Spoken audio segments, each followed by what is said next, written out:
Always on top of the game. Diamond FM.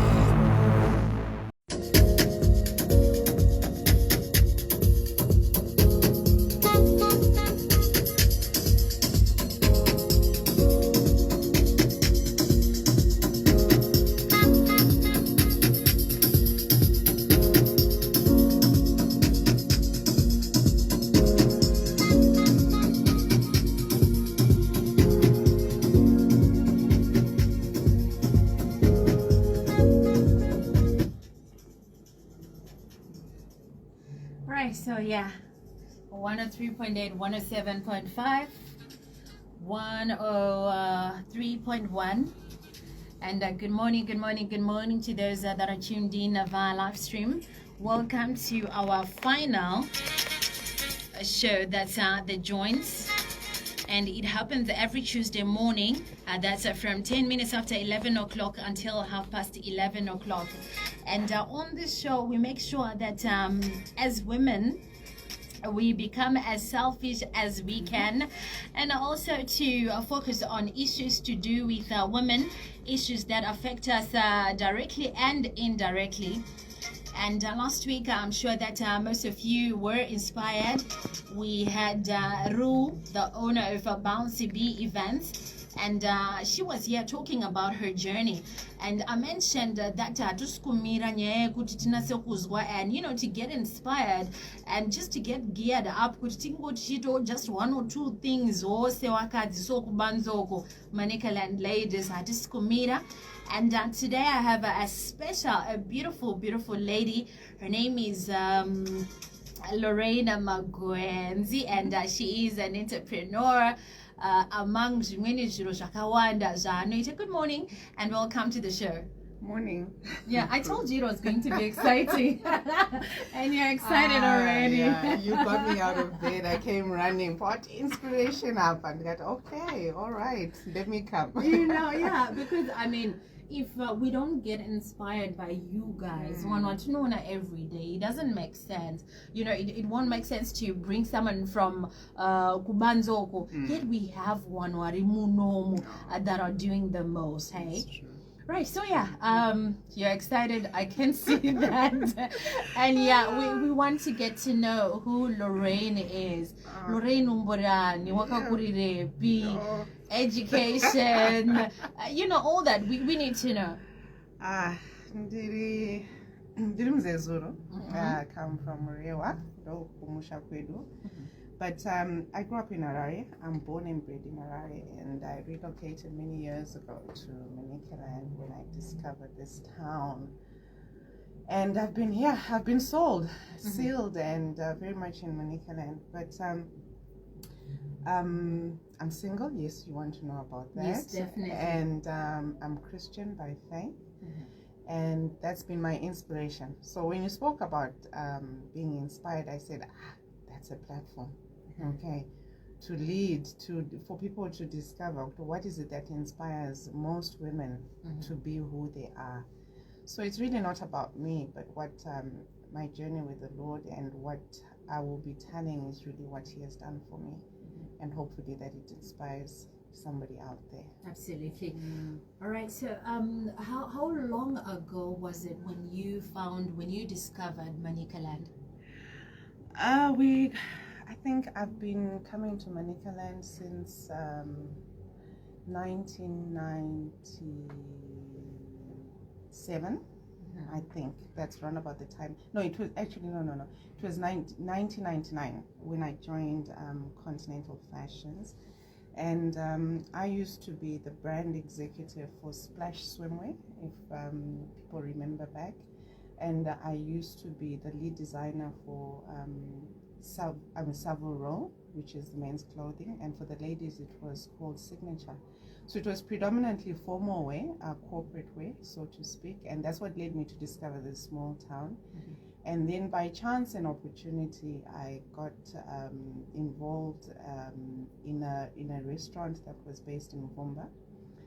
I used to go there so often, and then the lady there said, no, she's selling, and then that's how I got myself rooted into Manicaland. And then I established a business there. It was called Janina Guest House. And I think that's it. That's the start of my journey in the hospitality industry. But I don't have background training in the hospitality. It really has been more about passion. I'm a self-taught entrepreneur. I've had to learn as I'm going along, and everything has been really by what God had already put in me that I didn't know, but it was just a chance and opportunity that was availed to me, and then I've been flourishing. Absolutely. 16 minutes after 11 o'clock, quite an inspiring story right there by Lorraine. It is a Tuesday, the 19th of October. I'm sure that many of you, you were mostly taken aback when she said, well, this is really not about me, but it's about God and how He inspired me. And I remember when we were talking yesterday, and I mentioned inspiration. That's when you sent me a song by Doctor to me, and you sent me I think 2 more songs, gospel songs. So I don't think it would be fair for me to not know why you chose those particular songs. Yeah. You see, when you are given a platform and you to speak into people's lives like we're doing today, I think with my knowledge and understanding of who God is, you must give reverence to the source of who you are and what your identity is all about. So when I gave you that song by Dr. Tumi, it is the first song that came to me. It resonated with my spirit to say that who we are really is about God. And His ability to bring out, because each one of us has a gift, a unique gift. There's a reason why we are born. There's a reason why we have a time, space, and a time frame in which we are supposed to exercise whatever gift God has given us, not for ourselves, but for everybody. So the song by Dr. Tumi really speaks about a journey, a pilgrimage with Him, where it really is about escaping what has caught us, and then we are freed in Christ. We are given the platform to be who we are based on what God originally designed for us. Wow, amazing. You know, I'm just thinking to myself that, this is sort of like a turnaround. I mean, it's not. I mean, we were supposed to be talking about your accomplishments mostly, but then you decided that you wanted to acknowledge God before anything else. And maybe, just maybe, you have no idea that someone out there has been struggling. They're wondering, and here you are speaking about God. Here you are telling us a different kind of a story which involves God. Puru, you know what happens is, before you come to know God, in fact, God allows you to be yourself first, and then you come to discover Him. But what happens is everything becomes revealed to you. The dots are placed. So the dots are all placed in line, and then your story becomes. Okay. Yeah. So what happens, like now, you asked me, who am I? I'm a former model. Okay. I'm a former Miss Zimbabwe, Miss Universe Zimbabwe 1997. My path led me to a global international platform where I represented the country at the Miss Universe pageant, and I represented the essence of Zimbabwean beauty to the world. And that journey, for a very long time, I didn't understand.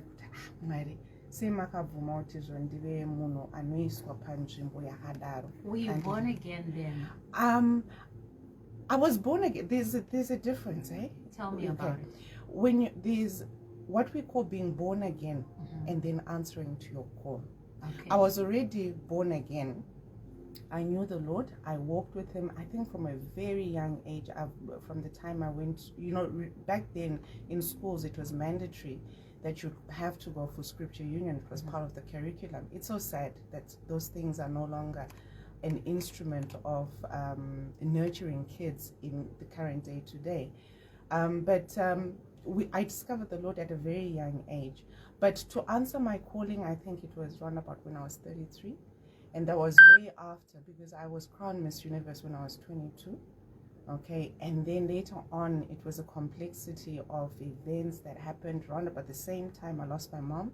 Just a year before, I was crowned as Miss Universe. So the irony of it was I'm in mourning because my mother has passed away, but I'm being crowned to represent the beauty of a Zimbabwean woman. And this is exactly what happens with a lot of women globally, is we carry so much within, but what we present out to the world, okay, is the grace that God gives in us. But the turmoil, the suffering, what you call the paddling underneath the waters, many people don't discover until a lot later, based on who cares or if an opportunity is given. Like now, I mean, everybody would have thought, oh no, everything is fine. I'm walking on a catwalk. I'm meeting Donald Trump. I'm walking with industry captains. I'm being invited to do all these places. And you're thinking my life is perfect. It wasn't perfect at that time. Losing my mother at such a young age, at 22, made me a mother immediately, because my biological father had passed away 4 months before that. And this was under the scourge of the HIV/AIDS epidemic in the 90s and the 80s back then. And I've got a stepfather who has been such a loving and a perfect partner and an inspiration as well to me. And but he was absent at that time, so I had 4 children to look after and to raise, and it was between 2 worlds. But this is how women, we juggle, okay? Our life, that the things that God gives us is that strength to be able to juggle whatever is thrown to us. And sometimes I think during that time, if the Lord is very near you, okay, and you sense his presence, because even that time I remember I would pray and I would ask, Lord, how can I look after these kids? How can I raise these children? I've got a single job. I've got 4 school fees to pay. How will I do it? And the amazing thing is just God does things. He would just orchestrate, he would just maneuver and put things into my plans, and things would thrive. So when I look back, that's why I said it's a pilgrimage. When I look back and I say, Dakashika say, how did I manage to achieve? It wasn't me. It was God. It was throughout. God. Yes. 23 minutes after 11 o'clock on a Tuesday morning, the 19th of October. I'm with Lorraine Magwenzi. She's an entrepreneur, and she's also represented Zimbabwe on, the modeling, the world modeling fraternity, and she has done so well. But we also want to know if you were fulfilled when you were crowned Miss Universe, when you were Miss Zimbabwe. Was that fulfilling for you, or you wanted more? What was it like? I think back then in the 90s there was a buzz, eh? There was a buzz. I mean, the country was prospering. We were on a roll. There was so much opportunities for youth, and the modeling industry was just opening up. I mean, we're talking about globally. This was the time of the Naomi Campbells, Helena Christensen, Cindy Crawford were all coming onto the platform. So they inspired us, and they inspired a lot of youth to go into the modeling industry, so to speak. So was I fulfilled? Yes, because I got an opportunity, I got the attention that came with it. But I then discovered that I really was uncomfortable being in the spotlight. I really then began to enjoy being at the back scenes. I did your Zimson supermodel. Okay, I didn't win, but I was one of the top models there. I was the brand ambassador for House of Kumali. I don't think you guys we started brand ambassadoring a long time ago. So it was House of Kumali, which used to be owned by Tedco. And we did a lot of shows, and then I did Miss Zimbabwe. So the difference is there's Miss Zimbabwe and Miss Universe Zimbabwe. Back then there were 2 different licenses. Okay, Miss World is British owned, which runs the Miss Zimbabwe flagship, and then Miss Universe is American run, okay, and which runs the Miss Universe pageant. Okay, so they're exactly equal, but it's just different entities that manage them. One is American and one is British. Yeah. So I did, and I clinched my title with the Miss Universe. So I felt fulfilled. I had done what I thought was what was best to be offered to me. But I think because of my circumstances where I had to be a mom immediately, I had to step away from that platform and pursuing that angle. So I will never know what my full potential was. But in terms of spotlighting, yes, I got fulfilled. But then I had to change immediately and become a mother. And I had to start looking after my siblings and to raise them. So that became a priority. So I stepped out of that modeling industry and I went into the corporate world and I started working. Right, so nowadays modeling is mostly associated with promiscuity. Well, I'm not saying that's what it is, Yes. but it's mostly associated with the stories that we hear. Yes. It's mostly associated to that. Do you think it's true? Do you think that modeling nowadays is different from what it was like back in the day? Well, definitely it has revolved. It's no longer professional as it was. There aren't any establishments that are really running it professionally to what it is. Because when you look at globally, even in South Africa right now, it's run professionally. Yeah. Okay, you actually earn an income and a lifestyle based on being a model. But in Zimbabwe, what has happened is, like any other thing, people who had nothing to do with the industry but who wanted to make money and take advantage of that opportunity came in, and they overrun the whole industry. And with it, because when we were still in our throes, we were managed, okay, and we were coached and we were trained. And one of the things that also was part and parcel of that was the mentorship that came with that industry, and which is so lacking now. So you've got wolves that are running after the sheep, okay? Young, innocent men and young women who are looking at opportunities, and because they've got a passion for modeling, but they get overrun by wolves who are in the industry who are taking advantage of them. So I don't think it's the intention of every young child or youth to go out there and be taken advantage of. It's lack of knowledge, ignorance of the industry, and also I think just the moral, the lack in moral values that each child has towards their own future. Because there comes a point where you are presented with an opportunity, you can say no. Okay. You can say no to a temptation. Can you really say no? If somebody is going to say to you, I've got a modeling gig for you, but I want you to sleep with me, okay? As if you come from a grounding where you've got a spiritual grounding, you've got a moral grounding from home, okay? You know that sex before marriage is not sin. It's sin. Right. So that is where I say you are empowered to say no. But if you're lacking in that area, okay, and you're drawn towards the opportunity and the money, okay, then it's no longer about the industry. It really becomes about your decision. Okay. It becomes your identity, because you are saying that it's okay, I can exchange my life, my values for an opportunity to do modeling. I'm willing to let go of all of that. And yet it's not it. And I can actually do that. I can walk away from this because I can, because I've got the morals. You can, because that's the empowering grace that God gives you. If you know your identity of who you are in Christ, okay, that there's more to give than what modeling has to give you, okay. Modeling is just a platform which offers an individual who is talented the spotlight, okay, and that spotlight is then used by either marketing agencies or corporates, okay, a synergy of energies where they say, we like your brand, okay, we like who you are, we want to be identified with who you are. So it's important then for you to know that you're not only a model for yourself, you're a model for other people who are looking up to you.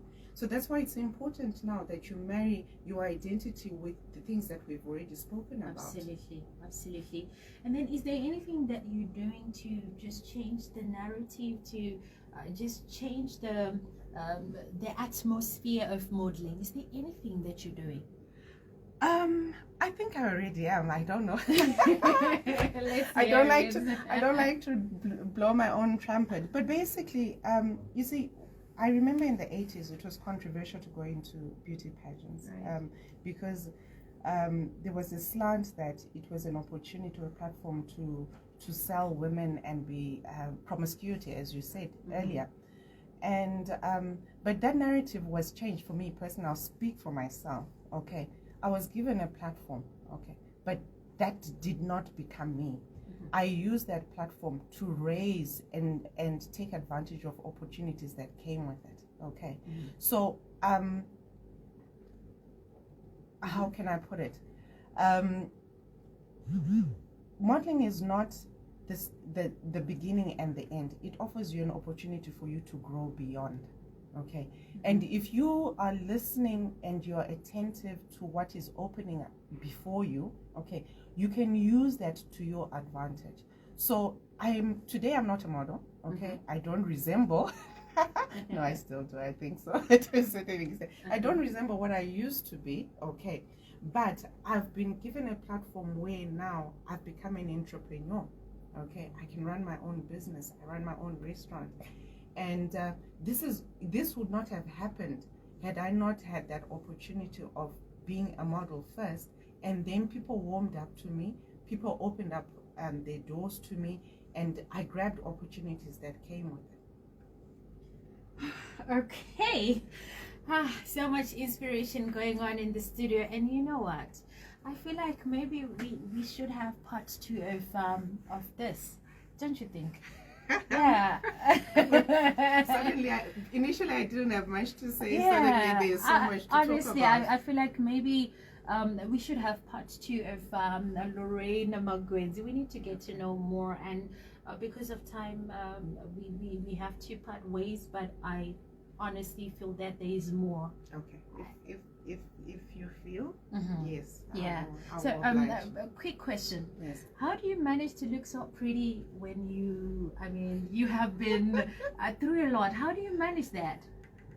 The glow is the Holy Spirit, love. That's the formula. My goodness.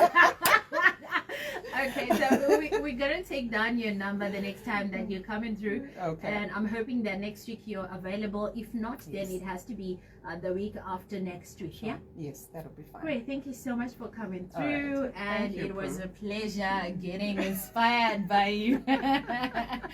All right, so we get to the end of the program. The Girls Hangout is going to be happening next week, same time, same place. I was hanging out with, a woman, a lady who is doing the most right here in Manicaland and in Zimbabwe, and we ought to celebrate our own when they are doing their best. When we can, when they are still alive, so that they also feel they are appreciated. Right, so the program is back on, like I mentioned, next week, same time, same place. So toodles. Always on top of the game. Diamond FM.